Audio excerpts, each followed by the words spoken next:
In the quiet hours after sunset, when the golden glow of the hearth fire cast long shadows across the wooden beams of a Norse longhouse, the Viking people prepared for what modern science now recognizes as perhaps the most effective sleep in human history. While we in the 21st century struggle with insomnia, sleep disorders, and the constant glow of electronic devices, the Norse inhabitants of Scandinavia during the Viking Age, 793 to 1066 CE, experienced a relationship with sleep that was profoundly different and arguably superior to our own.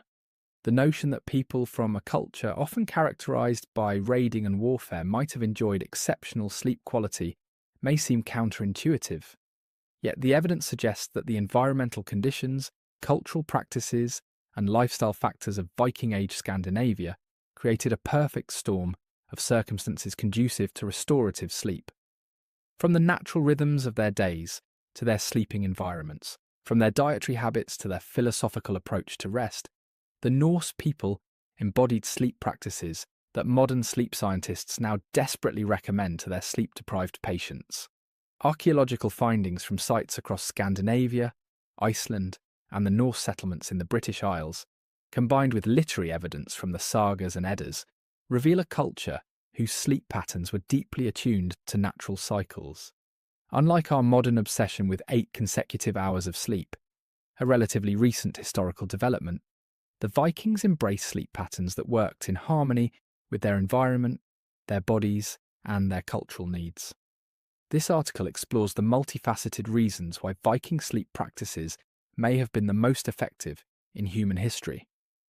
We will examine how their biphasic sleep patterns aligned with natural human rhythms, how their physical environments promoted better sleep, and how their cultural attitudes toward rest created healthier sleep hygiene than many subsequent civilizations achieved.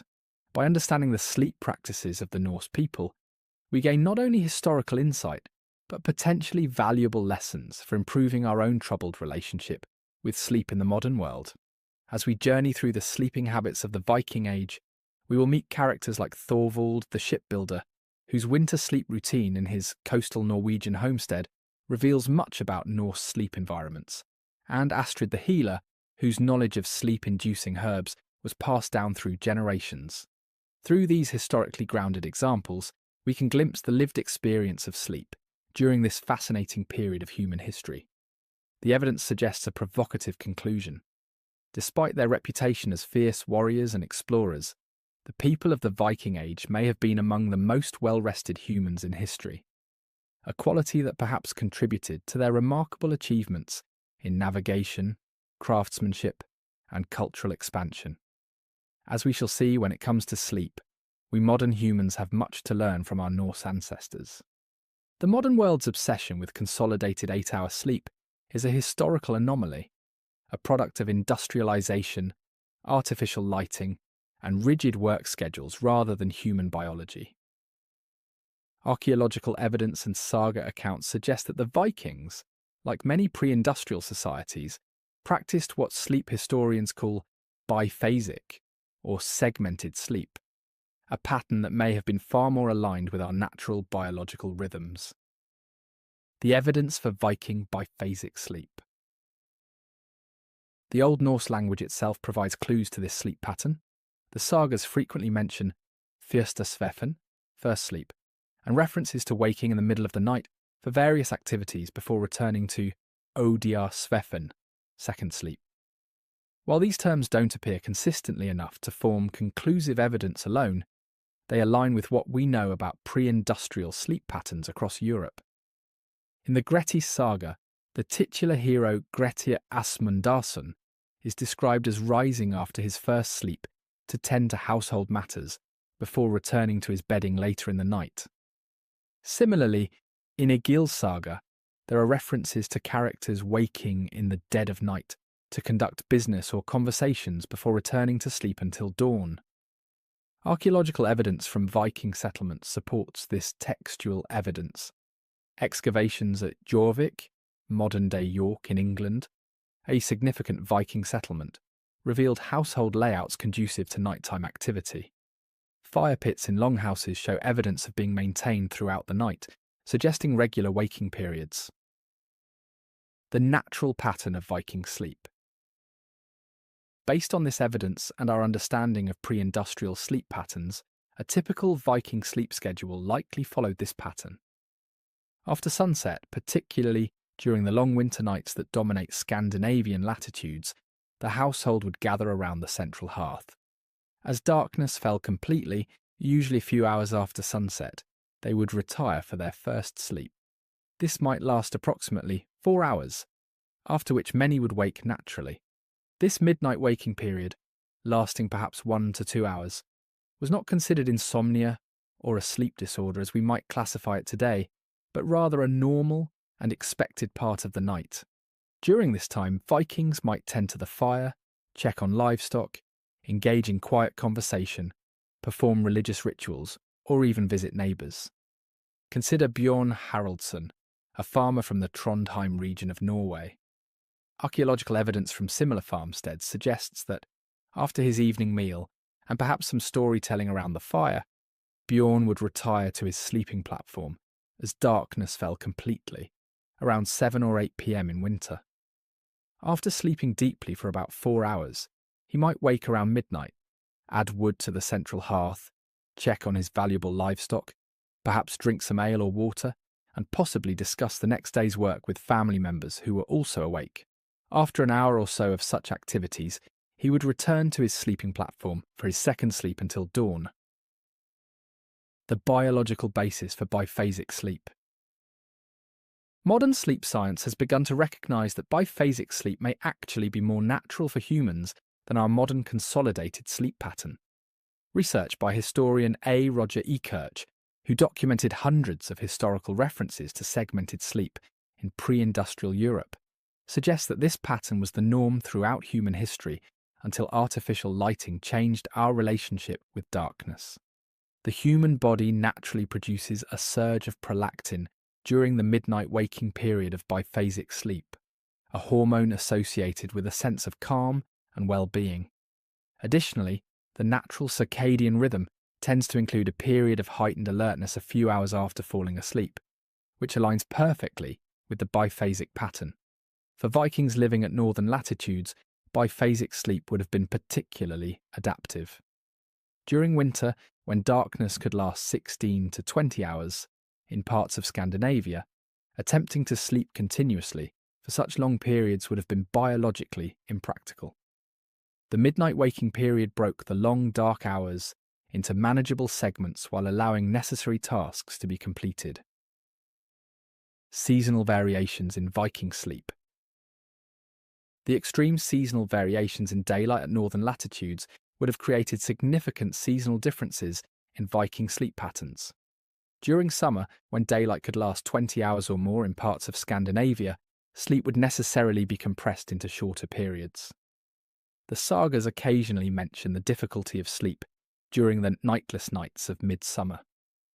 The Havamal, a collection of Old Norse poems from the Poetic Edda, contains wisdom about moderation in sleep. The unwise man is awake all night, worrying about everything. When morning comes, he is tired, and all his troubles are just as they were. This suggests an awareness that sleep needed to be properly managed according to seasonal changes and personal needs. During winter, the pattern would shift dramatically. With darkness dominating the day, sleep would expand, though still likely in the biphasic pattern. Archaeological evidence from winter dwellings shows they were designed to maximize warmth and minimize fuel use during these long nights, creating perfect conditions for extended periods of rest. The midnight activities, what Vikings did between sleeps. The midnight waking period in Viking households was a time of quiet productivity and social connection. The sagas mention various activities conducted during this time. Craftwork. The making and repair of tools, spinning, and other quiet handcrafts were well suited to the midnight hours by firelight. Archaeological evidence from Viking settlements shows numerous small craft items that could have been produced during these quiet hours. Religious practices. Some scholars believe that certain religious rituals may have been performed during the midnight hours. The liminal nature of the midnight period, between one day and the next, had spiritual significance in many pre-Christian traditions. Storytelling and knowledge transmission. The sagas themselves may have been transmitted during these quiet midnight hours, when the mind was in a receptive, reflective state, and the household was gathered in intimate proximity. Sexual relations. The privacy afforded by darkness and the relaxed state between sleep periods made this a natural time for intimacy between couples. Security. In more turbulent times, the midnight waking period allowed for checking defences and changing guards, ensuring continuous protection. Take the example of Gudrun, a weaver from a settlement near modern-day Roskilde in Denmark. Archaeological evidence from similar households suggests that during her midnight waking period, she might use the quiet hours to spin thread by the light of the hearth fire, a task requiring focus but not bright light. This productive use of what would otherwise be wasted time in bed allowed her to maximize both her rest and her productivity. The transition to consolidated sleep. The biphasic sleep pattern of the Vikings began to disappear across Europe in the centuries following the Viking Age, particularly with the spread of artificial lighting and the regimentation of time that came with industrialization. By forcing sleep into a single consolidated block, modern humans may have lost touch with a more natural rhythm that served our ancestors well for millennia. The Vikings' biphasic sleep pattern represents not a primitive or less advanced approach to sleep, but rather a more natural alignment with human biology and environmental conditions. Their segmented sleep, adapted to the extreme seasonal variations of northern latitudes, likely provided more restorative rest than our modern insistence on 8 consecutive hours, a pattern that often leads to sleep anxiety and insomnia when it cannot be achieved. Perhaps no factor contributed more significantly to the quality of Viking sleep than their relationship with darkness, a relationship fundamentally different from our modern experience. In an age before artificial lighting transformed human sleep patterns, the Norse people lived in harmony with natural light cycles, and this synchronization with nature's rhythms profoundly affected their sleep quality. The darkness of the North. The geographic location of Viking settlements, primarily in Scandinavia, with expansions into Iceland, Greenland, and parts of the British Isles, placed them in regions characterized by dramatic seasonal variations in daylight. During winter months, darkness dominated, with some northern regions experiencing only a few hours of dim daylight. In summer, the situation reversed, with the famous midnight sun providing nearly constant illumination in the northernmost settlements. Archaeological evidence from Viking dwellings reveals how they adapted to these extreme conditions. Longhouses and smaller dwellings typically had few, if any, windows. Those that existed were small and could be covered with translucent materials like animal membrane or oiled cloth, or simply blocked with shutters. The primary source of light and heat was the central hearth, whose fire would be banked low during sleeping hours.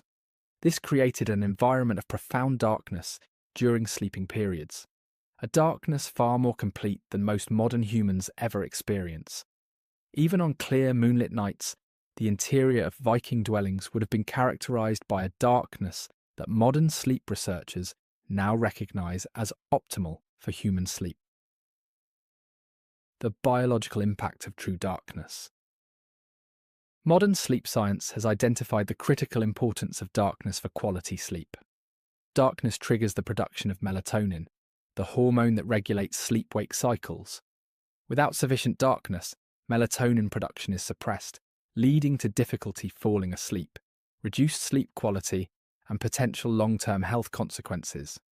The Vikings, living without artificial light, would have experienced melatonin production patterns closely aligned with natural sunset and sunrise. During winter months, this would have meant elevated melatonin levels for extended periods, creating ideal conditions for deep, restorative sleep. Consider Leif, a fisherman living on the Norwegian coast near modern-day Bergen.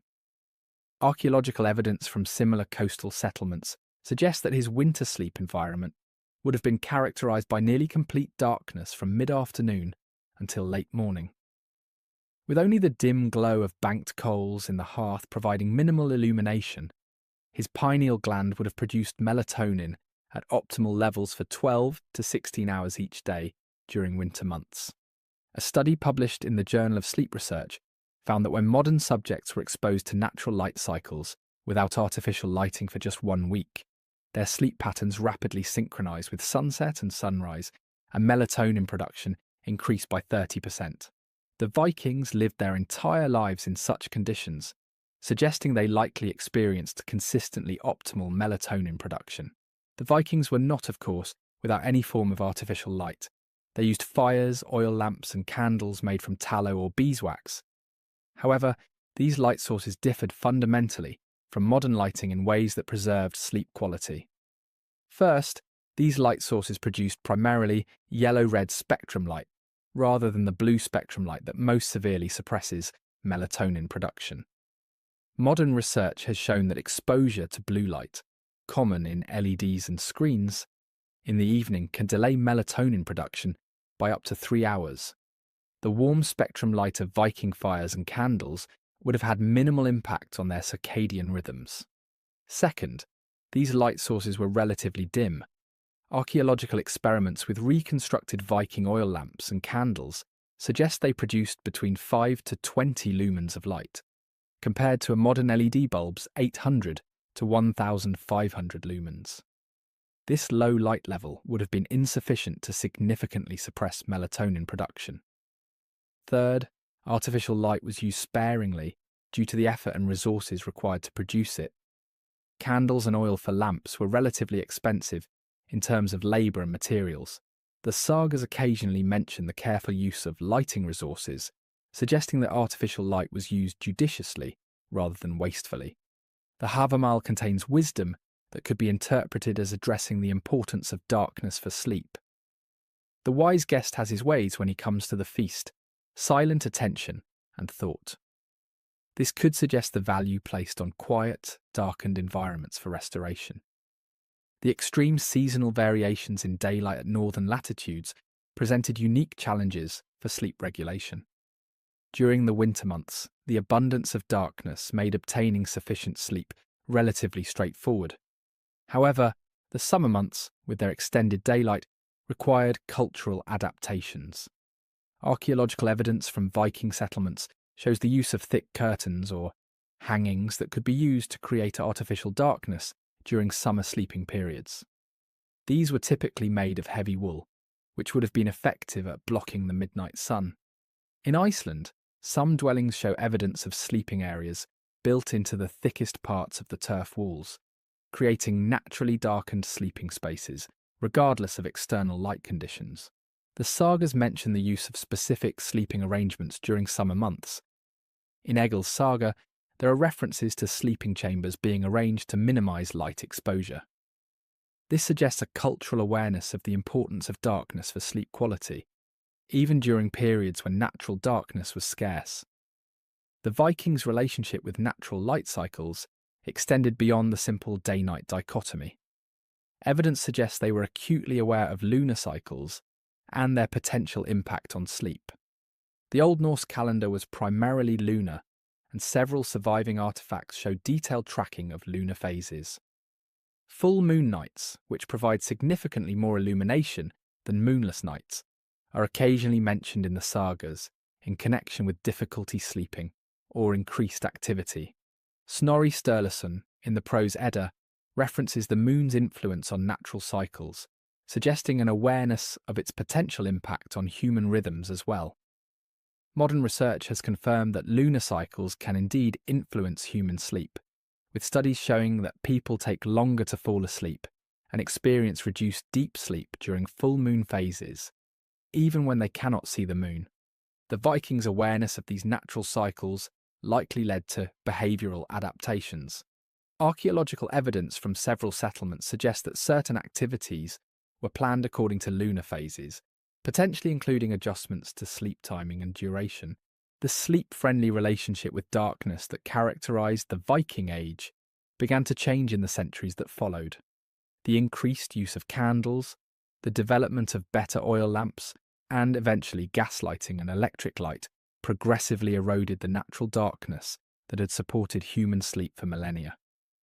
By the Industrial Revolution, artificial light had dramatically altered human sleep patterns across much of Europe. The invention of the electric light bulb in the late 19th century accelerated this change, creating environments where true darkness became increasingly rare. Today, light pollution affects more than 80% of the world's population, and many people never experience the kind of complete darkness that was normal for the Vikings. This constant exposure to artificial light, particularly blue spectrum light in the evening hours, has been linked to widespread sleep disorders and related health problems. The Vikings' embrace of natural darkness, both by necessity and through cultural adaptations, likely contributed significantly to sleep quality superior to that experienced by most modern humans. Their sleep environments, characterized by profound darkness during sleeping hours, would have supported optimal melatonin production and natural circadian rhythms, creating conditions for deep, restorative sleep that many of us can only imagine. One of the most striking differences between Viking sleep practices and our modern approach lies in the fundamentally communal nature of sleep during the Norse era. While contemporary Western culture prizes private bedrooms and individual sleeping arrangements, archaeological evidence and saga accounts reveal that Vikings typically slept in shared spaces, an arrangement that likely enhanced both their physical security and psychological well-being. Archaeological excavations of Viking dwellings across Scandinavia, Iceland, and Norse settlements in Scotland and Ireland reveal consistent patterns in sleeping arrangements. The typical Viking longhouse featured a central hearth with sleeping platforms or benches running along the walls. These platforms, often raised and built into the structure of the building, were shared sleeping spaces rather than private rooms. At Stung, a remarkably well-preserved Viking-age farmstead in Iceland, archaeologists have uncovered clear evidence of communal sleeping arrangements. The main longhouse featured raised platforms along both long walls that served as seating during the day and sleeping areas at night. Similar arrangements have been found at sites ranging from Jorvik, York, in England, to Lance aux Meadows in Newfoundland, suggesting this was a consistent pattern across the Viking world. The sleeping platforms were typically constructed of wood and would have been covered with straw, wool, and furs for comfort. Archaeological evidence suggests that these platforms were not divided into individual sleeping spaces, but were continuous, with entire households sharing the same sleeping area.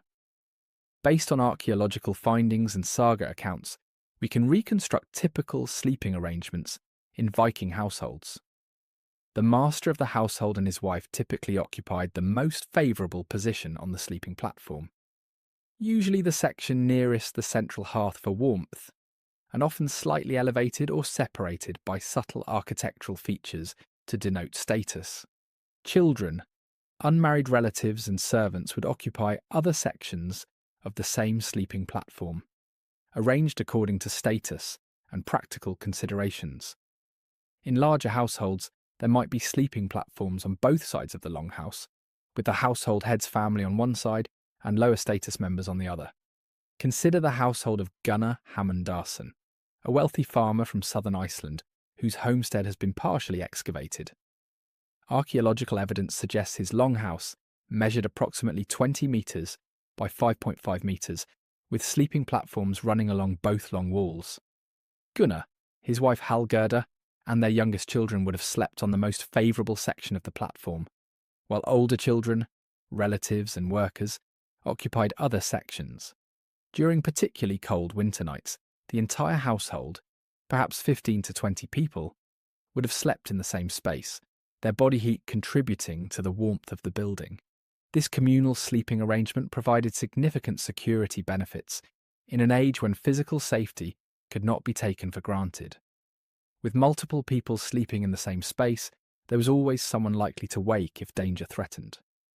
The sagas contain numerous accounts of households being alerted to danger by someone waking during the night, a natural security system embedded in their sleeping arrangements. In Njal's saga, when enemies approach Gunnar's farm at night intending harm, they are detected because someone in the household hears them outside and raises the alarm. This pattern appears repeatedly in the sagas, the communal sleeping arrangement functioning as an effective early warning system. For travellers, communal sleeping provided similar security. The Havamal advises travellers to remain vigilant. Let a man never sleep in the house of a stranger. Many a man who appears harmless proves harmful when night comes. The poem goes on to suggest that sleeping with one's weapons close at hand is wise practice. In communal sleeping situations, travellers would be surrounded by others, reducing vulnerability. Beyond the practical security benefits, modern sleep science suggests that communal sleep arrangements may have provided significant psychological benefits that enhanced sleep quality. Humans are inherently social creatures, and the sense of security that comes from sleeping in the presence of trusted others can profoundly impact sleep quality. Research published in the journal Sleep Health has found that people who report stronger social connections and social support tend to experience better sleep quality. The physical proximity of trusted others during sleep appears to reduce vigilance and anxiety, allowing for deeper, more restorative sleep. For Viking children, sleeping alongside family members would have provided a sense of security that modern sleep researchers recognise as crucial for healthy sleep development. Studies of traditional cultures that practice co-sleeping have found that children in these arrangements often experience fewer sleep disturbances and develop healthy sleep associations. The saga literature occasionally references the comfort derived from communal sleeping. In Grettir's saga, the protagonist, who spends much time in isolation due to his outlaw status, specifically mentions missing the security of sleeping among household members. This suggests a cultural recognition of the psychological benefits of communal sleep. The communal nature of Viking sleeping arrangements raises obvious questions about privacy, particularly for intimate relations between couples. Archaeological and literary evidence suggests several adaptations that address these concerns. Some excavated Viking dwellings show evidence of curtains or dividers that could be used to create semi-private areas within the communal sleeping space. At the Coppergate excavations in York, archaeologists discovered remnants of textile dividers that appear to have been used to section off portions of sleeping platforms. The sagas occasionally mention closed beds or bed closets, box-like structures that could provide privacy within the larger communal space. These appear to have been primarily used by the head of the household and his wife, representing both a status symbol and a practical solution to privacy needs. Additionally, the biphasic sleep pattern discussed earlier created natural opportunities for intimacy during the midnight waking period, when some household members might be engaged in activities away from the sleeping area. While Viking sleep was fundamentally communal, archaeological evidence reveals subtle status distinctions within sleeping arrangements. Higher status individuals typically occupied the warmest, most comfortable sections of sleeping platforms, usually those closest to the central hearth. In some excavated longhouses, the head of the household's sleeping area featured slightly better construction, additional furs, or small architectural distinctions. At Borg in Lofoten, Norway, archaeologists uncovered a large chieftain's longhouse with clear evidence of status differentiation in sleeping arrangements. The high-status sleeping area was slightly elevated and featured remnants of higher quality bedding materials than other sections. These status distinctions within communal sleeping arrangements reflect the hierarchical yet interconnected nature of Viking society, maintaining social order while preserving the security and psychological benefits of sleeping in proximity to others. The intensity of communal sleeping likely varied seasonally in the Viking world. During the harsh northern winters, practical considerations of warmth would have encouraged closer sleeping arrangements, with body heat serving as a valuable resource for survival.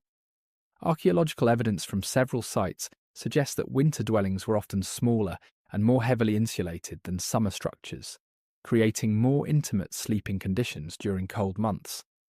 In contrast, during summer months with milder temperatures, sleeping arrangements may have been more dispersed, with some household members possibly sleeping in outbuildings or even outdoors. This seasonal variation would have created a rhythm of social closeness and distance throughout the year, potentially contributing to social cohesion, while preventing the conflicts that might arise from constant close proximity. The communal sleeping arrangements that characterized the Viking Age began to change in the centuries that followed. With the introduction of Christianity and increasing influence from continental European practices, architectural styles gradually shifted toward more compartmentalized living spaces. By the late medieval period, homes of wealthy Scandinavians began to feature separate sleeping chambers, at least for high-status individuals. This trend continued and accelerated through the Renaissance and into the modern era, eventually resulting in our contemporary emphasis on private bedrooms. This transition from communal to private sleep represents one of the most significant but least discussed changes in human sleep behaviour over the past millennium. The Vikings' communal sleep practices, which had evolved over thousands of years to enhance both security and psychological well-being, were gradually replaced by sleeping arrangements that prioritised privacy and individual space, often at the expense of the social connection that had characterised sleep throughout most of human history. The evidence suggests that the communal nature of Viking sleep likely contributed significantly to its quality. By sleeping in the presence of trusted others, Vikings would have experienced enhanced security and psychological comfort that modern sleep science recognises as conducive to deep, restorative sleep. Their communal sleeping arrangements represented not a primitive necessity to be overcome, but rather a sophisticated adaptation that supported optimal sleep in their historical context. The physical sleep environment of the Viking Age differed dramatically from our modern bedroom settings, yet archaeological evidence suggests that Norse sleeping arrangements may have provided superior ergonomic support and healthier sleeping conditions than many contemporary mattresses. The Viking bed, consisting primarily of natural materials gathered from their local environments, created a sleep surface that modern sleep science increasingly recognises as beneficial for proper spinal alignment and temperature regulation. Archaeological excavations across the Viking world reveal consistent patterns in the construction of sleeping surfaces. The foundation typically consisted of raised wooden platforms built along the walls of longhouses.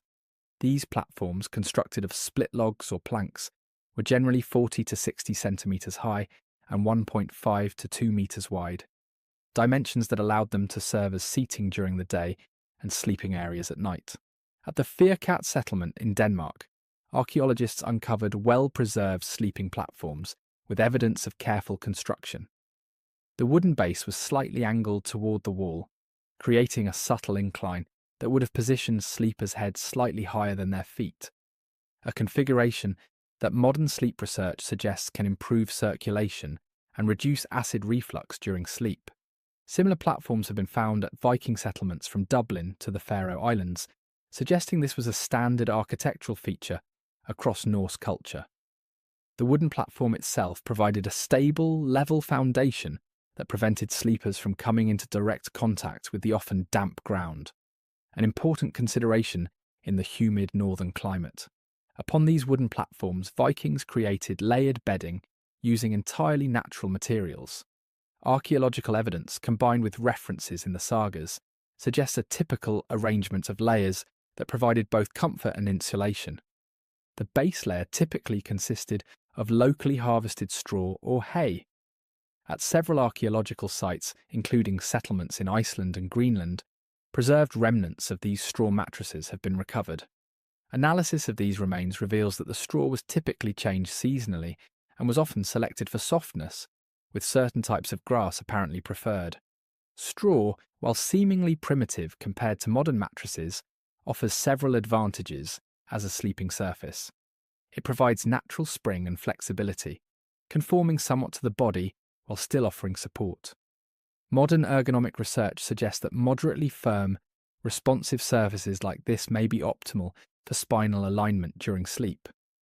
Additionally, straw allows air circulation, preventing the heat buildup that can occur with solid mattresses. This breathability would have helped regulate sleeping temperature, a factor that sleep scientists now recognise as crucial for quality sleep. The Norse practice of regularly replacing the straw would have also reduced dust mites and other allergens that can accumulate in modern mattresses. Above the straw foundation, archaeological evidence suggests layers of woolen materials were typically added.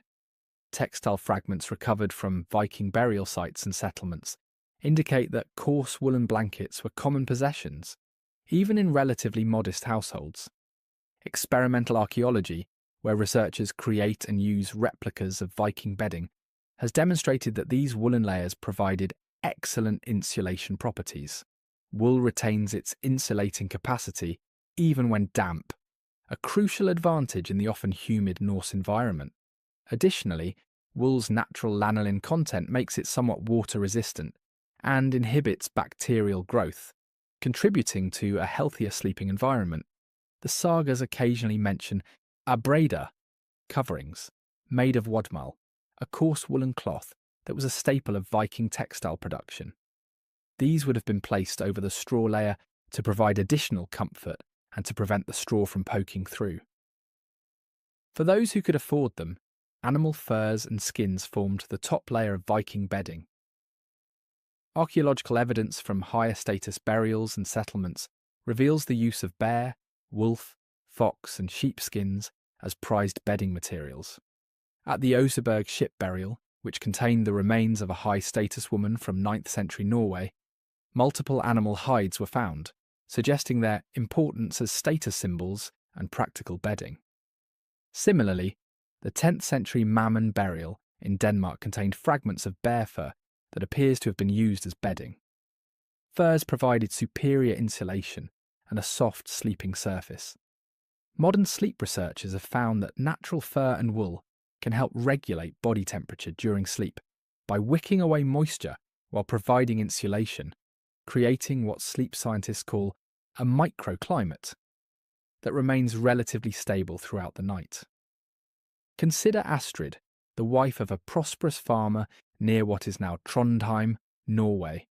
Archaeological evidence from similar households suggests her sleeping area would have consisted of a wooden platform covered first with fresh rye straw, changed seasonally, then a layer of coarse woolen cloth, and finally, as befitting her status, several sheepskins and perhaps a bearskin. This arrangement would have provided excellent insulation against the cold Norwegian nights, while offering ergonomic support similar to what modern orthopedic mattresses attempt to achieve. Modern sleep science increasingly suggests that the firm but responsive support provided by traditional bedding materials may be superior for spinal health compared to many modern mattresses. Research published in the Journal of Chiropractic Medicine has found that medium-firm, natural sleeping surfaces often provide better support for the natural curvature of the spine than very soft mattresses, which can allow the spine to sag into misalignment. The layered approach of Viking bedding created a surface that was firm enough to support proper alignment while still conforming somewhat to body contours. This combination, which high-end modern mattress companies now attempt to recreate with advanced materials, came naturally from the Vikings' use of straw, wool, and furs in combination.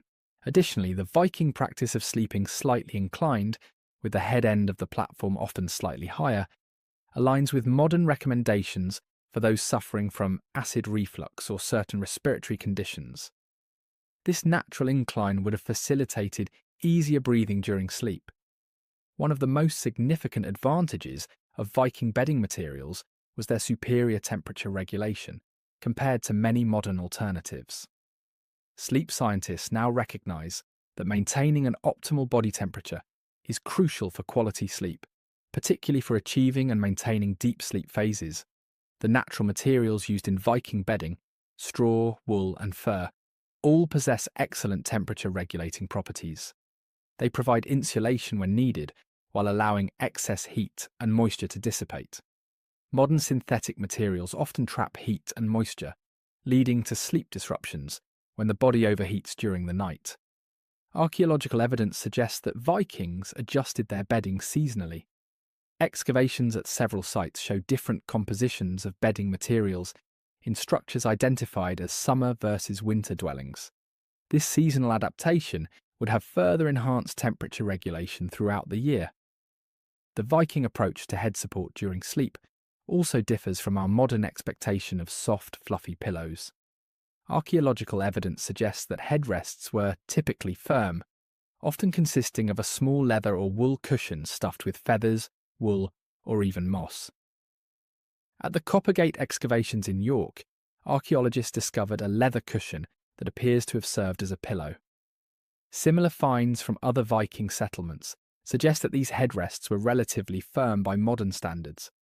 Interestingly, modern research on sleep posture suggests that firmer head support may be better for spinal alignment than the very soft pillows common today.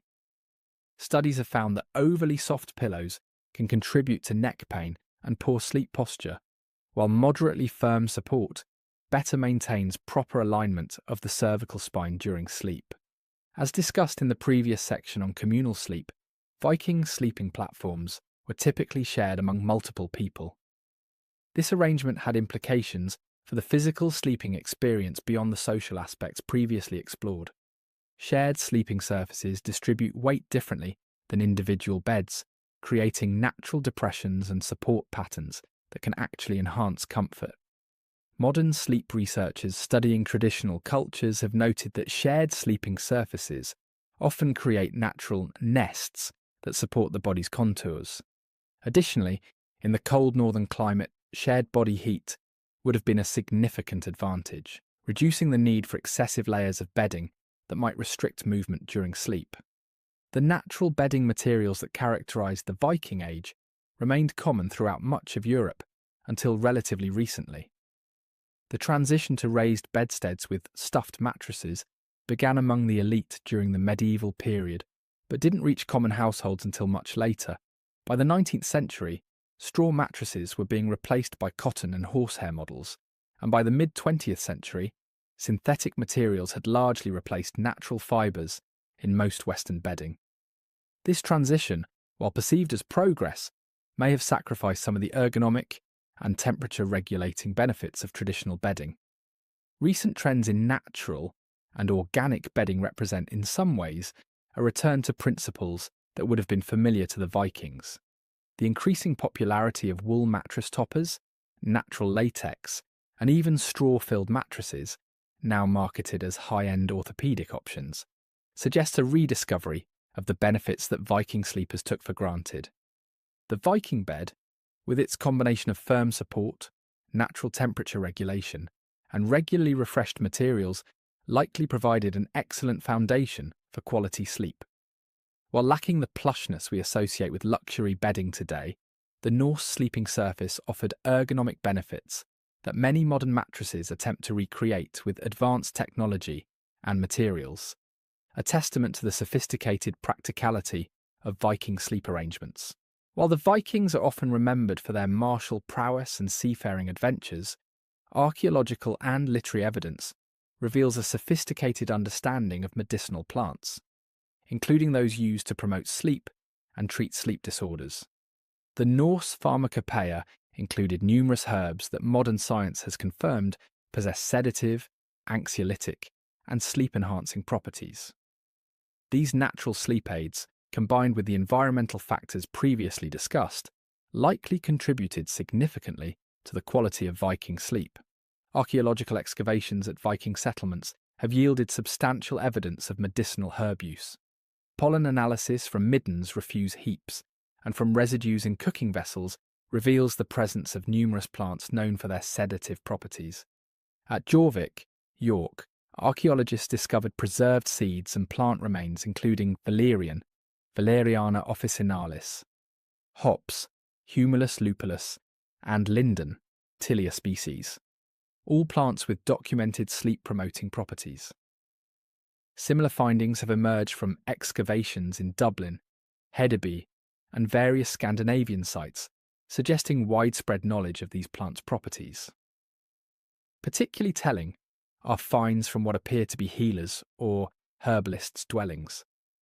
At a 10th century settlement near Kaupang, Norway, archaeologists uncovered a building containing numerous preserved plant materials and specialised containers, suggesting it may have belonged to someone specialising in herbal medicine. Among the identified plants were several with sedative properties. Literary evidence, the sagas and medicinal texts. While the sagas rarely focus specifically on medicinal practices, they contain occasional references to sleep-inducing herbs and preparations. In Egil's saga, there is mention of a drink prepared to help an ailing person sleep, while other sagas contain passing references to herbal treatments for various ailments, including sleep difficulties. More detailed information comes from slightly later medieval Scandinavian medical texts that likely preserved older knowledge.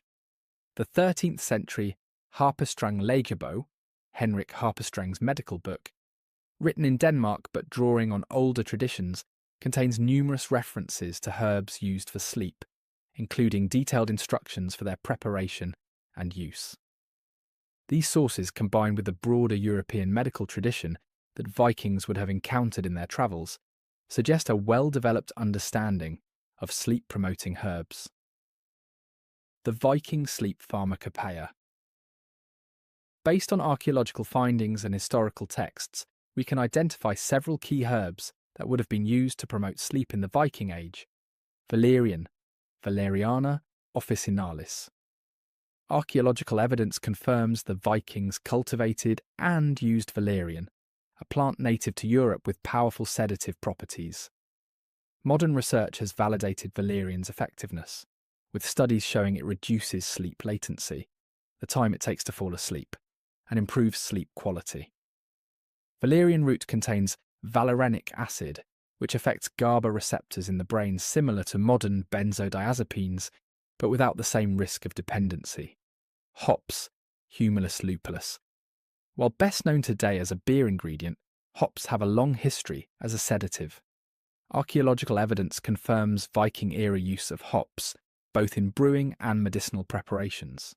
Hops contain methyl butanol, which has demonstrated sedative effects. Modern studies have shown that hops, particularly when combined with valerian, can significantly improve sleep quality. Linden or lime flowers, Tilia species. Pollen and plant remains from Viking settlements confirm the use of linden, which contains flavonoids with mild sedative and anxiolytic properties. Linden tea remains a popular sleep aid in modern Scandinavian folk medicine. Chamomile, Matricaria chamomilla.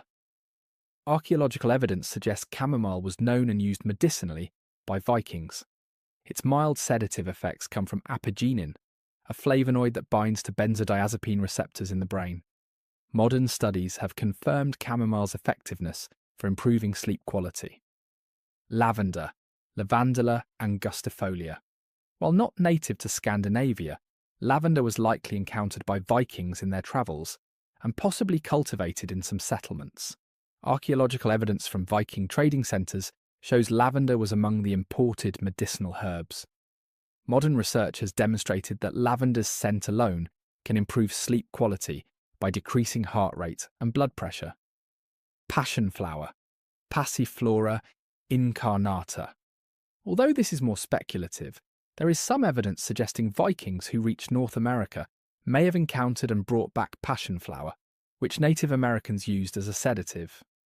If so, this would have been a valuable addition to their sleep pharmacopoeia, as passion flower contains chrysin, a compound with anxiolytic effects. Archaeological and literary evidence suggests several methods by which Vikings prepared and administered these sleep-promoting herbs. Infusions and decoctions. The most common preparation was likely herbal teas. Archaeological finds include specialised vessels that appear designed for brewing herbal preparations.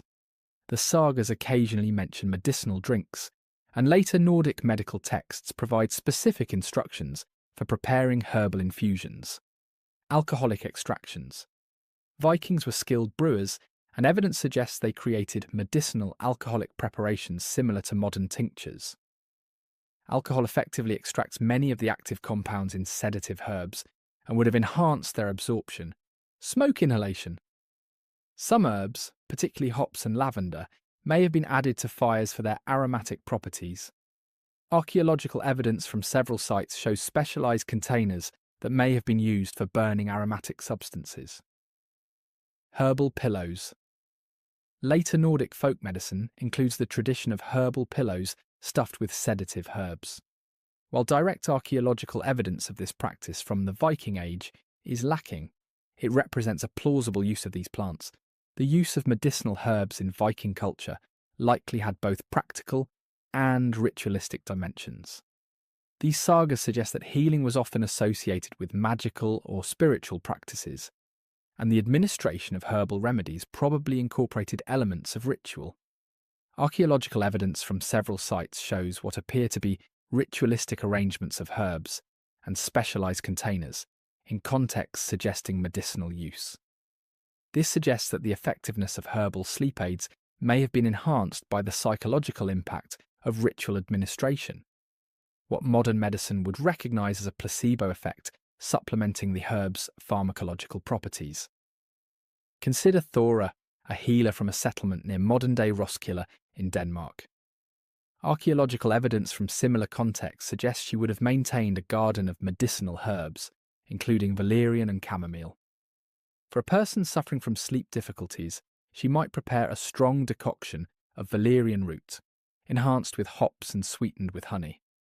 This would be administered in the evening, perhaps accompanied by specific incantations or rituals that enhanced its perceived effectiveness.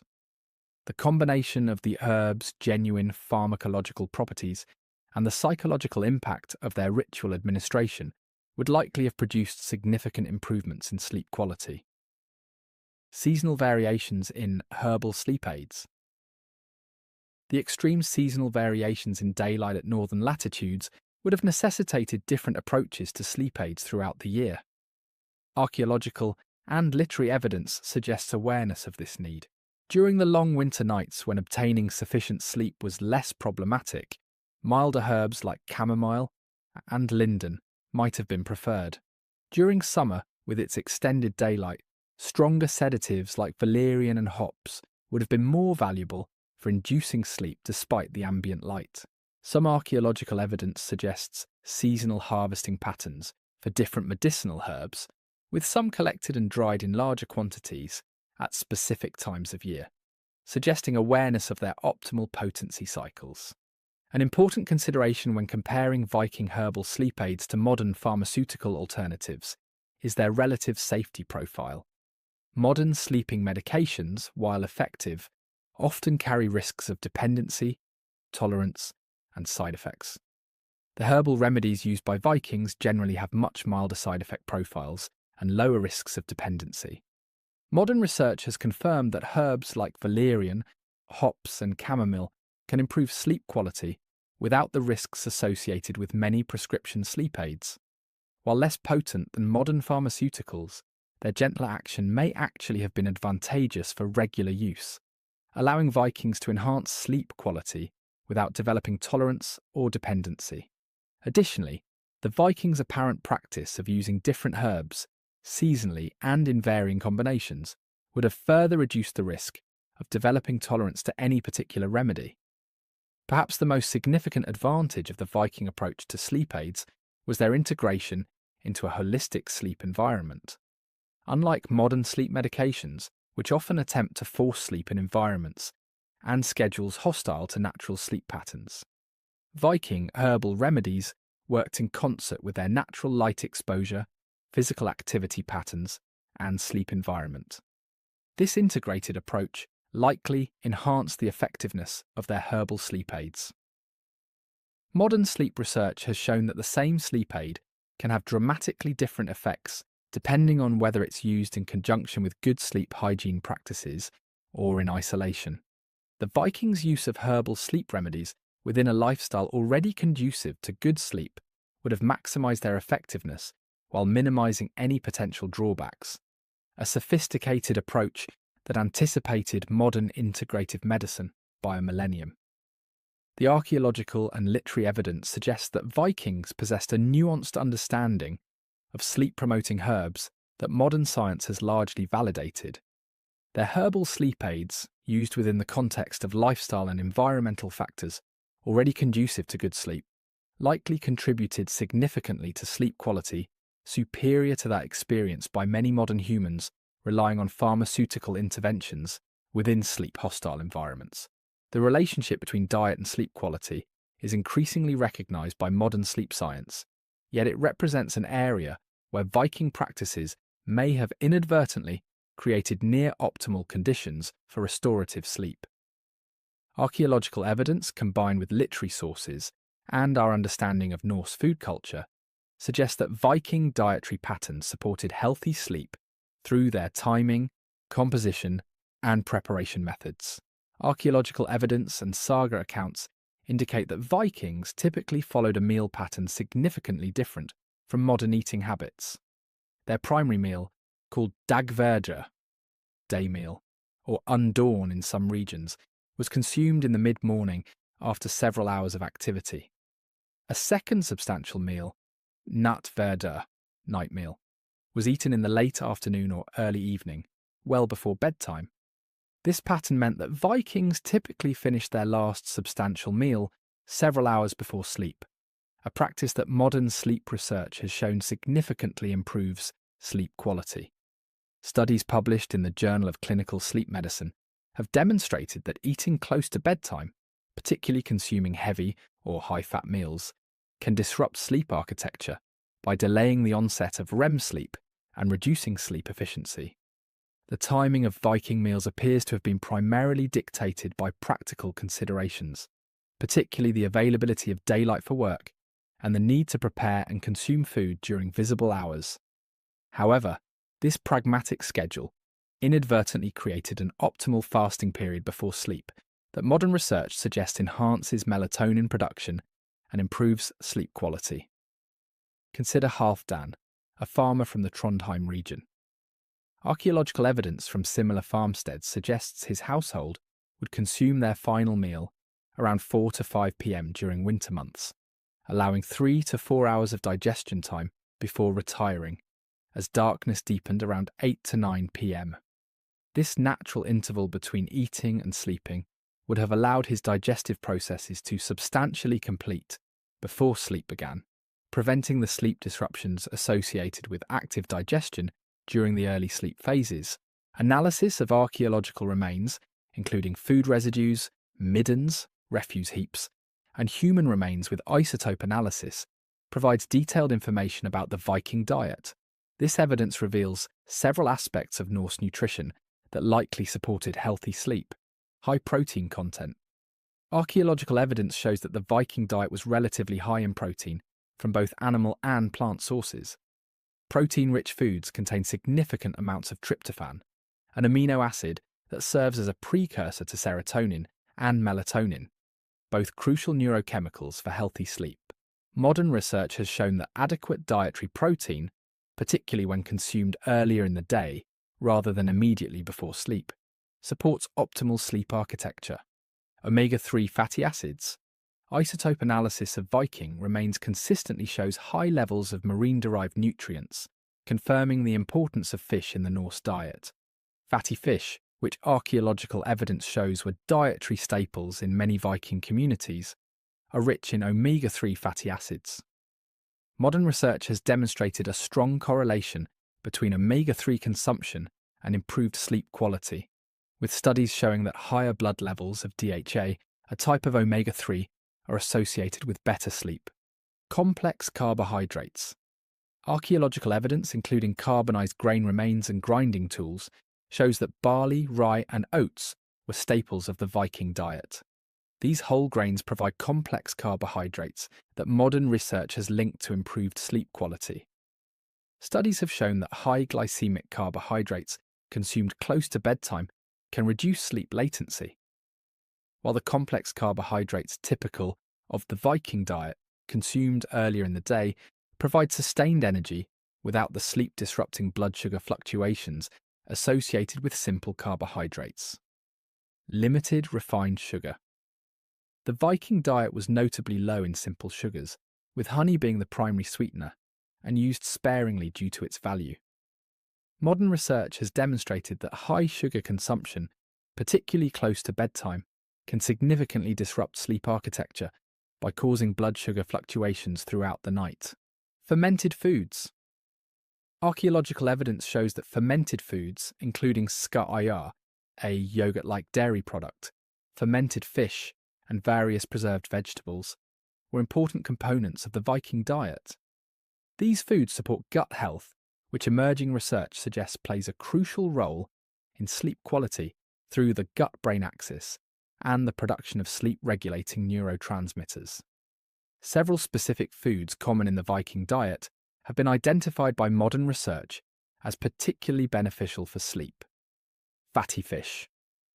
Archaeological evidence from coastal Viking settlements shows heavy consumption of fatty fish like herring, mackerel, and salmon. These fish are exceptionally rich in vitamin D and omega-3 fatty acids, both of which have been linked to improve sleep quality in multiple studies. Research published in the Journal of Clinical Sleep Medicine found that vitamin D supplementation significantly improves sleep quality, suggesting that the Viking diet's natural vitamin D content from fatty fish would have supported healthy sleep. Oats. Carbonized grain remains from numerous Viking settlements confirm the importance of oats in the Norse diet. Oats contain melatonin and complex carbohydrates that promote stable blood sugar throughout the night. They also provide magnesium, which modern research has identified as an important mineral for sleep quality due to its muscle-relaxing properties and role in GABA production. Barley. Archaeological evidence shows barley was the most important grain in many Viking communities. Barley is rich in the amino acid tryptophan and contains significant amounts of magnesium and B vitamins, all nutrients. Modern research has linked to improved sleep quality. Dairy products. Analysis of residues in Viking cooking vessels confirms the importance of dairy in the Norse diet. Milk, particularly when fermented into products like skyr, contains calcium, tryptophan, and vitamin D, a combination of nutrients that support the production of melatonin. Modern research has shown that dairy consumption can improve sleep efficiency and increase REM sleep. Archaeological evidence shows that fermentation and other preservation methods were crucial to Viking food culture. These techniques not only extended food storage life, but inadvertently created products with enhanced sleep-promoting properties. Fermented fish.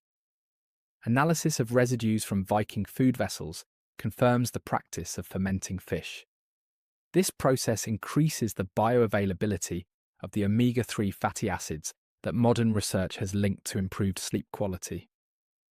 Skyr and fermented dairy. Residue analysis confirms the production of fermented dairy products. The fermentation process increases the GABA content of dairy, a neurotransmitter with powerful sleep-promoting effects. Modern research has shown that GABA-rich fermented foods can reduce sleep latency and improve sleep quality. Sourdough bread. Archaeological evidence, including preserved starters and bread remains, confirms that Vikings typically fermented their grain products through sourdough processes.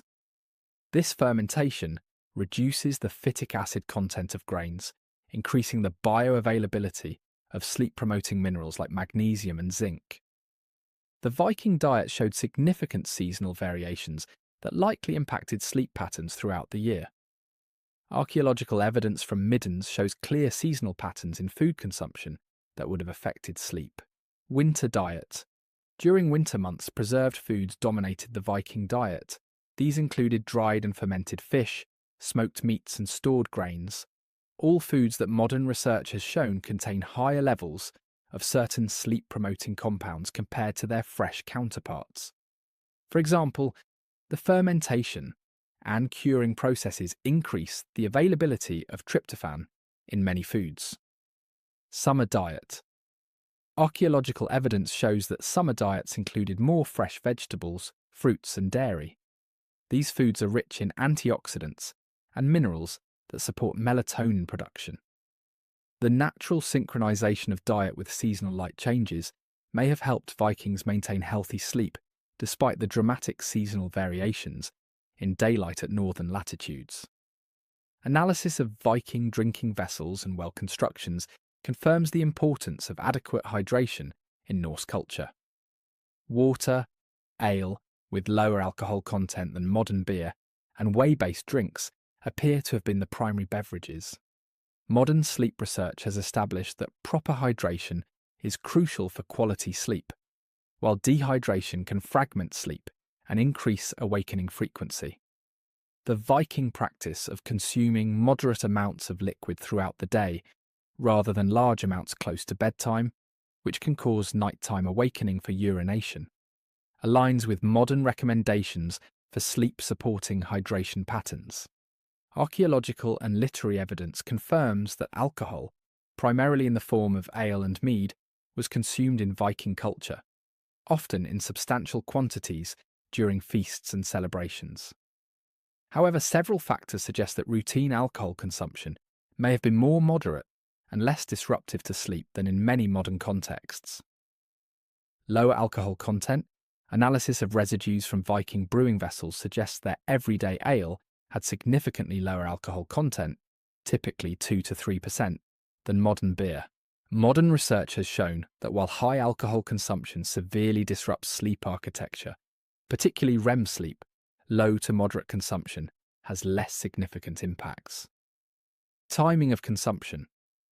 The saga suggests that heavy drinking typically occurred during special feasts rather than as a daily practice, and usually earlier in the day rather than immediately before sleep. This pattern would have minimized alcohol's disruptive effects on sleep architecture. Medicinal use. Some saga references suggest awareness that small amounts of alcohol could promote initial sleep onset, with mead sometimes mentioned as a sleep aid. Modern research confirms that while alcohol disrupts overall sleep architecture, small amounts can indeed reduce sleep latency. The dietary patterns that likely supported Viking sleep quality began to change in the centuries following the Viking Age. The introduction of refined sugar, increased alcohol content in beverages, later mealtimes, and eventually highly processed foods all represented departures from the sleep-supporting nutritional patterns of the Viking era.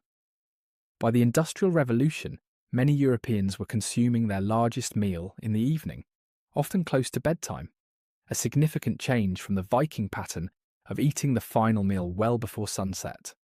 This shift, driven by work schedules rather than natural light cycles, likely had substantial negative impacts on sleep quality. The archaeological and literary evidence suggests that the Viking diet, through both its composition and timing, created near-optimal conditions for quality sleep. Their consumption of foods rich in sleep-promoting nutrients, combined with meal timing that allowed complete digestion before sleep, likely contributed significantly to sleep quality. Superior to that experienced by many modern humans, whose diets and eating patterns often actively undermine healthy sleep. The relationship between physical activity and sleep quality is well established in modern sleep science, with moderate to vigorous daily exertion consistently linked to improved sleep architecture. Archaeological evidence, saga accounts, and our understanding of daily life in the Viking Age suggest that Norse physical activity patterns may have created ideal conditions for deep, restorative sleep, conditions increasingly rare in our sedentary modern world. Archaeological evidence provides clear insights into the physical nature of Viking existence. Analysis of skeletal remains shows distinctive muscle attachment patterns and bone density consistent with regular, intense physical activity. These skeletal markers vary by gender and social status, but universally indicate higher activity levels than modern populations. Examination of male Viking skeletons frequently shows asymmetrical development of arm and shoulder muscles, consistent with regular rowing, a physically demanding activity central to Norse maritime culture. Female skeletons often show distinctive muscle attachments associated with grain grinding, textile production, and other physically demanding domestic activities. Even high-status Vikings show skeletal indicators of regular physical activity. The remains of individuals buried with wealthy grave goods still display bone density and muscle attachment sites indicative of regular exertion, suggesting that physical activity was universal across Viking society rather than limited to labourers. The daily energy expenditure of Vikings would have far exceeded modern levels. Based on archaeological evidence and experimental archaeology, where researchers attempt to recreate historical activities, estimates suggest that Viking farmers, craftspeople, and warriors regularly expended 3,000 to 4,000 calories daily through physical activity, compared to the 300 to 600 calories the average modern office worker expends through physical activity. The specific types of physical exertion common in Viking daily life align remarkably well with activities modern sleep science identifies as particularly beneficial for sleep quality. Resistance activities. Archaeological evidence shows that Vikings regularly engaged in what we would now call resistance training, lifting, carrying, and manipulating heavy objects as part of daily work. Modern research has found that resistance exercise significantly improves sleep quality, particularly deep slow-wave sleep, which is crucial for physical restoration. The construction of Viking longhouses, ships, and fortifications required substantial strength. Experimental archaeology projects, where modern researchers attempt to build Viking structures using period-appropriate techniques, have demonstrated the extraordinary physical demands of these activities. One such project found that moving the heavy timbers for a modest longhouse required efforts comparable to modern strength training sessions. Aerobic activities. Archaeological evidence and saga accounts confirm that Vikings regularly engaged in sustained aerobic activities, including rowing, marching, and agricultural labour. Modern sleep research has consistently found that aerobic exercise is one of the most effective non-pharmaceutical interventions for improving sleep quality, particularly when performed regularly but not immediately before bedtime. The Viking practice of rowing as primary transportation represents a particularly effective form of sleep-promoting exercise. Modern research has identified rowing as an excellent combination of aerobic and resistance training that engages multiple muscle groups, precisely the type of exercise most strongly correlated with improved slow-wave sleep in contemporary studies. Outdoor activity and natural light exposure. Archaeological and literary evidence confirms that most Viking activity occurred outdoors, regardless of weather. This outdoor exertion would have ensured substantial exposure to natural light, which modern research has identified as crucial for regulating circadian rhythms and sleep-wake cycles. Studies published in the Journal of Sleep Research have found that outdoor exercise has more powerful effects on sleep quality than equivalent indoor activity, likely due to the combined benefits of physical exertion and natural light exposure. The Viking lifestyle, with its emphasis on outdoor work, would have maximised these combined benefits. Archaeological evidence and saga accounts suggest that Viking physical activity patterns aligned naturally with circadian rhythms in ways that would have optimized sleep quality, morning and daytime exertion. The sagas frequently mention beginning work at dawn, with the most physically demanding tasks typically performed during daylight hours. Modern sleep research has found that morning and afternoon exercise most effectively enhances sleep quality, while intense evening activity can delay sleep onset. Seasonal adaptation. Archaeological evidence suggests that work patterns shifted seasonally, with more intense physical activity during the extended daylight of summer, and reduced, though still substantial, exertion during winter months. This natural seasonal variation would have helped maintain consistent sleep quality, despite dramatic seasonal changes in daylight hours at northern latitudes. Gradual evening reduction. The saga literature suggests that evening activities typically involved less physically demanding tasks, such as storytelling, handicrafts, and meal preparation. This natural tapering of physical exertion in the hours before sleep aligns perfectly with modern recommendations for optimizing sleep onset. Consider Gunnar, a shipbuilder from coastal Norway. Archaeological evidence from similar contexts suggests his typical day would involve intense physical labour from dawn until late afternoon, rowing to obtain materials, lifting and shaping heavy timbers, and operating manual tools. As evening approached, his activities would naturally transition to less demanding tasks like fine carving or planning the next day's work. This pattern, intense physical exertion during daylight hours followed by gradually reduced activity before sleep, creates ideal conditions for deep, restorative sleep, according to modern research.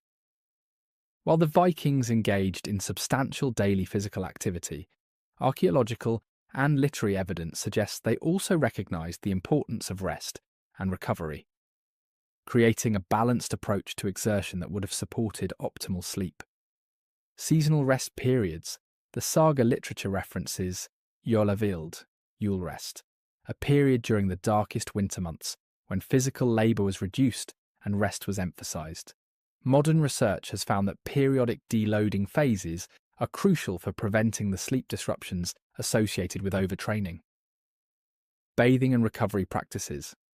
Archaeological evidence, including the remains of bathhouses at several Viking settlements, confirms the importance of bathing in Norse culture. The sagas mention hot baths as a recovery technique, particularly after travel or physical exertion.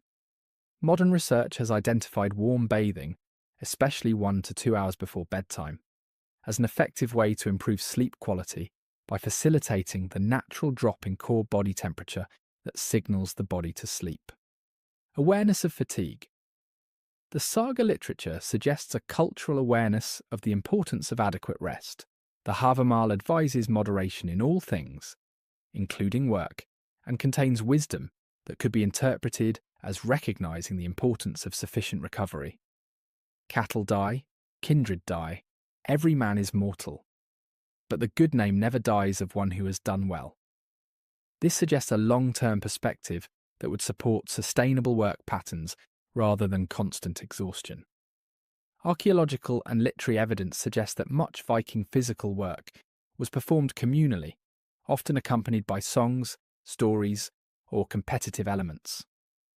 Modern research has found that social exercise has particularly powerful benefits for sleep quality compared to solitary exertion. Studies published in sleep medicine reviews have found that the combination of social interaction and physical activity creates a particularly effective stimulus for improving sleep quality, likely due to the combined effects of physical fatigue and positive social engagement.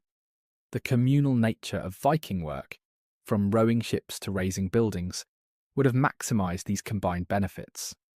The Viking pattern of substantial daily physical exertion performed primarily during daylight hours contrasts sharply with modern activity patterns.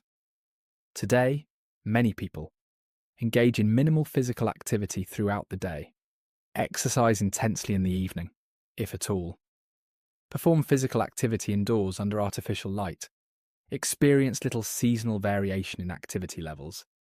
Each of these modern patterns represents a departure from the activity patterns that supported Viking sleep quality. The shift from consistent daily physical exertion to sedentary lifestyles punctuated by occasional intense exercise represents one of the most significant changes in human sleep hygiene over the past millennium. Modern research suggests that the Viking pattern of consistent, substantial daily physical activity, performed primarily during daylight hours, creates ideal conditions for deep, restorative sleep, particularly the crucial slow-wave sleep phases during which physical recovery occurs. An important distinction between Viking and modern fatigue patterns lies in the balance between physical and mental exhaustion. Archaeological and literary evidence suggests that Viking daily life involved substantial physical exertion, but relatively limited cognitive stress compared to modern, information-saturated environments.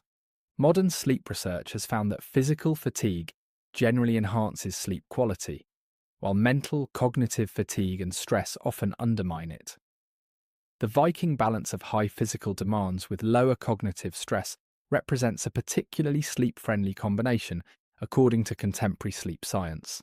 The archaeological and literary evidence suggests that Viking physical activity patterns, characterized by substantial daily exertion, performed primarily during daylight hours, with natural seasonal variations and appropriate recovery periods, created near-optimal conditions for quality sleep.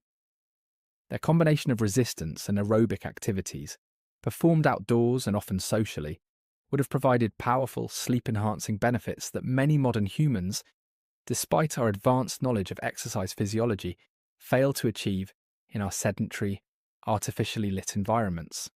Beyond the physical and environmental factors that contributed to Viking sleep quality, Archaeological evidence and saga literature suggest that Norse psychological approaches to sleep may have been equally important.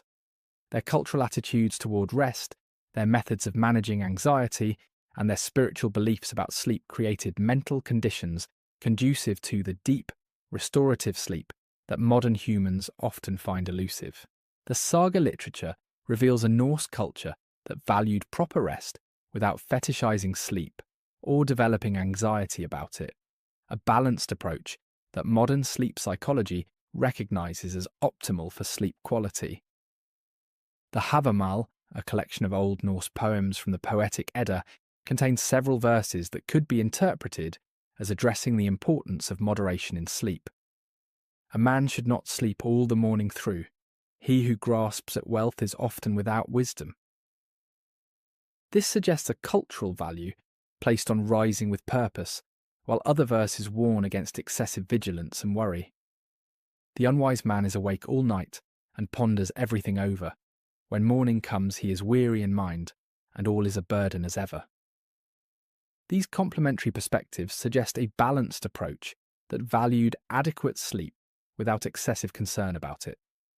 Precisely the attitude that modern sleep psychologists recommend for optimal sleep quality.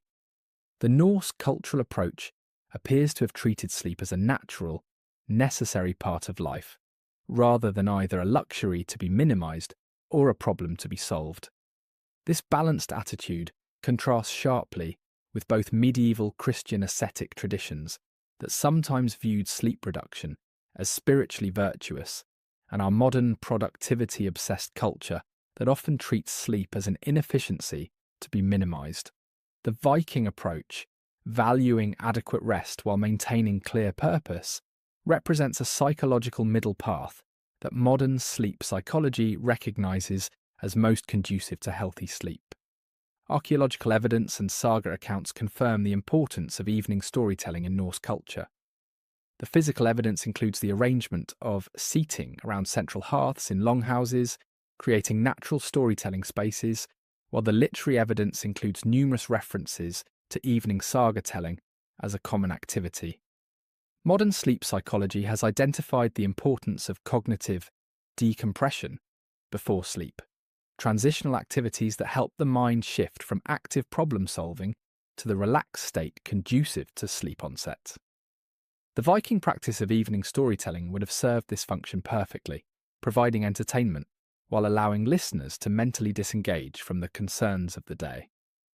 Research published in Sleep Medicine has found that pre-sleep activities involving passive engagement, like listening to stories, improve sleep onset and quality compared to problem-solving activities or exposure to interactive media. The Viking tradition of oral storytelling in the evening hours represents an ideal pre-sleep cognitive activity according to modern sleep science. Consider Astrid, a woman from a farmstead near what is now Uppsala, Sweden. Archaeological evidence from similar households suggests that after the evening meal, her family would gather around the hearth, where an elder might recount tales of ancestors or mythological stories. This passive listening experience would have allowed her mind to gradually transition from the active concerns of the day to a more receptive, relaxed state ideal for sleep onset, all without the blue light exposure or interactive stimulation that undermines sleep in modern evening entertainment. Archaeological evidence, including amulets and carved symbols found near sleeping areas, combined with literary references in the sagas and Eddas, suggest that Vikings held complex spiritual beliefs about sleep and dreaming that likely influenced their sleep experience. The Norse cosmology included significant attention to dreams as potential sources of wisdom or prophecy.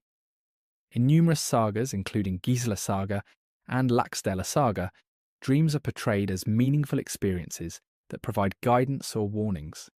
This perspective contrasts with some later Christian views that sometimes associated dreams with demonic influence, a belief that could generate sleep anxiety. The Norse view of dreams as potentially valuable experiences rather than threats may have reduced sleep anxiety and created a more positive psychological approach to sleep. Modern sleep psychology has found that positive attitudes toward dreaming are associated with better sleep quality. while fear of dreams can contribute to insomnia and sleep avoidance. Additionally, archaeological evidence suggests that Vikings sometimes placed protective amulets near sleeping areas. These physical manifestations of spiritual protection likely provided psychological comfort that facilitated sleep onset. Modern sleep research has confirmed that perceived safety is a crucial psychological prerequisite for quality sleep, activating parasympathetic nervous system responses that facilitate sleep onset and maintenance. The saga literature suggests that Norse culture developed specific psychological approaches to uncertainty and worry, approaches that would have supported healthy sleep in a world full of genuine dangers and unpredictability. The concept of weird, or uardiar fate, appears repeatedly in Norse literature, suggesting a worldview that acknowledged the limits of personal control over outcomes. While Vikings certainly took practical actions to manage risks, the literary evidence suggests they complemented this with a philosophical acceptance of uncertainty that modern psychology would recognize as beneficial for sleep. Research in sleep psychology has consistently found that acceptance-based approaches to uncertainty reduce pre-sleep anxiety and rumination more effectively than problem-solving approaches when applied to uncertainties that cannot be immediately resolved. The Viking cultural emphasis on acknowledging the role of fate alongside personal action represents a sophisticated psychological balance that would have supported healthy sleep even in challenging circumstances. The Havamal contains wisdom that could be interpreted as advocating this balanced approach. The coward believes he will live forever if he holds back in the battle. But in old age he shall have no peace, though spears have spared his limbs. This suggests a cultural recognition that excessive worry about future outcomes is ultimately counterproductive, a perspective that aligns with modern psychological approaches to managing pre-sleep anxiety. The saga literature places enormous emphasis on honour and maintaining a clear conscience, psychological factors that modern sleep research has linked to sleep quality.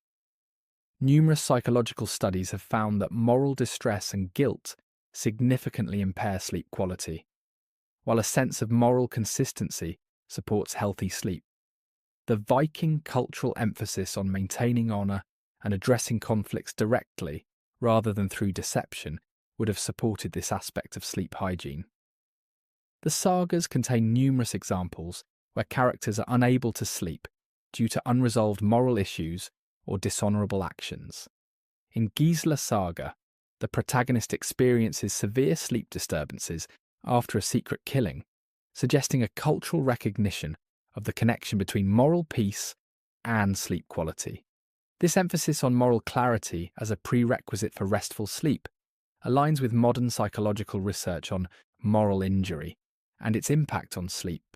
Studies of individuals with PTSD and moral injury have found that moral distress specifically disrupts REM sleep and increases nightmares, suggesting that the Viking cultural emphasis on maintaining honour may have supported healthier sleep architecture. Archaeological evidence of Viking settlement patterns and defensive structures, combined with the communal sleeping arrangements discussed earlier, suggests an approach to security that would have supported healthy sleep psychology. Modern sleep research has identified perceived safety as a fundamental prerequisite for quality sleep. The brain's vigilance system must determine that an environment is secure before allowing the vulnerability of deep sleep. The Viking approach to security, combining physical defences with communal sleeping arrangements where multiple individuals could respond to threats, created conditions of perceived safety that would have supported deeper, more restorative sleep. This contrasts with the often isolating sleeping arrangements of modern life, where individuals may feel solely responsible for responding to potential threats, a psychological burden that can maintain excessive vigilance during sleep periods and reduce sleep depth. Archaeological and literary evidence suggests that Vikings developed psychological adaptations to the extreme seasonal variations in their environment, particularly the challenge of the long winter darkness at northern latitudes. The timing of major feasts and celebrations, as evidenced by both archaeological remains of feast halls and saga references, shows a concentration of communal celebrations during the darkest winter period. Modern psychological research has found that anticipation of positive social experiences significantly reduces depression and anxiety, suggesting that the Viking cultural calendar may have been structured to provide psychological support during the challenging winter months. Additionally, the Norse concept of solverf, sun turning or solstice, represented an important psychological framework for understanding the cyclical nature of dark periods. Archaeological evidence, including solstice markers at several sites, confirms the cultural importance of recognizing these astronomical turning points. Modern psychological research has found that framing difficult periods as temporary and cyclical significantly reduces their negative psychological impact, suggesting that the Viking cultural understanding of seasonal cycles may have provided important psychological resilience during the challenging winter darkness. The psychological approaches to sleep that characterized the Viking Age began to change with Christianization and subsequent cultural developments.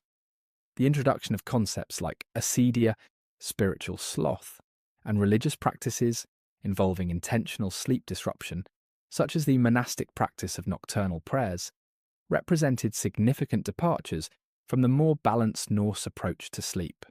By the late medieval period, new anxieties about sleep had emerged in European culture, including fears of spiritual dangers during sleep and increased moral scrutiny of dreams. These developments likely undermined the more straightforward, balanced psychological approach to sleep that characterized the Viking Age. The archaeological and literary evidence suggests that Viking psychological approaches to sleep, characterized by balanced attitudes toward rest, effective pre-sleep cognitive decompression through storytelling, positive spiritual associations with sleep and dreaming, pragmatic approaches to uncertainty, emphasis on moral clarity, and communal security, created near-optimal conditions for quality sleep. Their psychological framework supported healthy sleep in ways that many modern humans, despite our advanced understanding of sleep psychology, struggle to achieve in our anxiety-prone, hyper-connected world. The evidence presented throughout this exploration suggests a provocative conclusion. The people of Viking Age Scandinavia may indeed have experienced some of the best sleep in human history. Their sleep practices were not superior due to any single factor, but rather through the remarkable alignment of multiple elements: environmental, physical, nutritional, and psychological, that collectively created ideal conditions for restorative sleep. The Viking approach to sleep was not the result of advanced scientific understanding or deliberate optimization.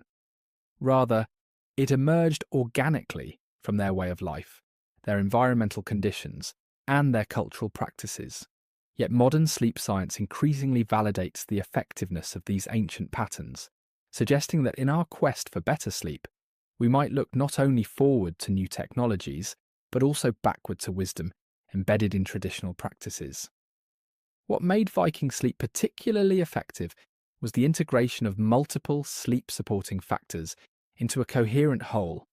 Their biphasic sleep patterns aligned naturally with human biology and the extended darkness of northern winters, allowing for sleep that followed innate circadian rhythms rather than artificial schedules. Their relationship with darkness, living without artificial light and experiencing true darkness during sleeping hours, supported optimal melatonin production and circadian regulation. Their communal sleeping arrangements provided both physical security and psychological comfort, creating conditions where vigilance could be reduced and deeper sleep achieved. Their sleeping surfaces, constructed from natural materials and regularly refreshed, offered ergonomic support and temperature regulation that many modern mattresses attempt to recreate with advanced technology. Their use of herbal sleep aids provided gentle, non-habit-forming support for sleep onset and quality, without the side effects associated with many modern sleep medications. Their dietary patterns, with meals timed well before sleep and composed of nutrients that modern science recognizes as sleep-supporting, created optimal conditions for digestive comfort during sleep. Their physical activity patterns, characterized by substantial daily exertion, performed primarily during daylight hours, created the kind of physical fatigue that promotes deep, restorative, slow-wave sleep. Their psychological approaches to sleep, balanced, accepting, and unburdened by sleep anxiety, created the mental conditions necessary for surrendering to sleep without the performance pressure that undermines many modern sleep attempts. This integration of multiple factors created a sleep ecosystem far more conducive to quality rest than our modern environment. Despite all our technological advances and scientific knowledge, the sleep-friendly practices of the Viking Age did not disappear overnight. Rather, they eroded gradually through a series of historical developments that each chipped away at different aspects of their effective sleep ecosystem. The spread of artificial lighting, beginning with improved candles and oil lamps and culminating in electric light, disrupted the darkness that had supported natural melatonin production. The Industrial Revolution imposed artificial work schedules disconnected from natural light cycles, forcing sleep into consolidated blocks determined by productivity requirements rather than biological rhythms. Architectural changes created increasingly private sleeping spaces, sacrificing the security and social connection of communal sleep for privacy and status display. The medicalization of sleep transformed a natural process into a performance metric, creating sleep anxiety that undermines the very rest it attempts to measure. The shift to sedentary lifestyles eliminated the physical fatigue that had naturally prepared bodies for deep sleep. Changes in dietary patterns introduced sleep-disrupting foods and meal timings that interfere with natural sleep processes. Each of these changes was embraced as progress, yet collectively they have created a modern sleep environment that works against our biology rather than with it, resulting in the sleep crisis that now affects societies worldwide. Reclaiming Viking sleep wisdom. While we cannot and should not attempt to recreate Viking society in its entirety, their sleep practices offer valuable insights that can be adapted to improve sleep in our modern context. Respect for darkness. Creating truly dark sleeping environments by eliminating LED lights, using blackout curtains, and avoiding screen use before bed can help restore some of the melatonin-supporting benefits that Vikings experience naturally. Biphasic flexibility. Recognizing that the 8-hour consolidated sleep block is a modern convention rather than a biological necessity can reduce sleep anxiety and open possibilities for more flexible, individually appropriate sleep patterns. Natural materials. Choosing bedding made from wool, cotton, and other natural fibers can help recreate some of the temperature-regulating benefits of traditional Viking bedding. Nutritional timing. Adopting earlier meal times and allowing several hours of digestion before sleep can recreate one of the most beneficial aspects of Viking sleep hygiene. Consistent physical activity. Incorporating regular physical exertion throughout the day, particularly outdoors in natural light, can help create the kind of physical fatigue that promotes deep sleep. Herbal support. Exploring traditional sleep-supporting herbs like valerian, hops, and chamomile can provide gentle sleep support without the side effects of many pharmaceutical interventions. Evening decompression. Replacing interactive electronic media with passive activities like storytelling or listening in the hours before bed can help recreate the cognitive transition that Viking evening activities naturally provided. Psychological balance. Cultivating a balanced attitude towards sleep, valuing it without anxiously monitoring it, can help recreate the psychological conditions that supported Viking sleep quality. These adaptations cannot fully recreate the integrated sleep ecosystem of the Viking Age, but they can help incorporate elements of their effective practices into our modern lives. Perhaps the most important lesson from Viking sleep practices is what might be called the Viking sleep paradox. Those who worried least about optimizing their sleep may have achieved the best sleep in history. Their sleep quality emerged not from deliberate optimization, but as a natural consequence of a lifestyle aligned with human biology and environmental conditions. This stands in stark contrast to our modern approach, where sleep is increasingly treated as a performance metric to be optimized through technology, supplements, and careful monitoring. The evidence suggests that this anxious attention to sleep optimization may actually undermine the very rest it attempts to improve. The Vikings remind us that the best sleep comes not from treating rest as a problem to be solved, but from creating the environmental, physical, and psychological conditions where healthy sleep emerges naturally.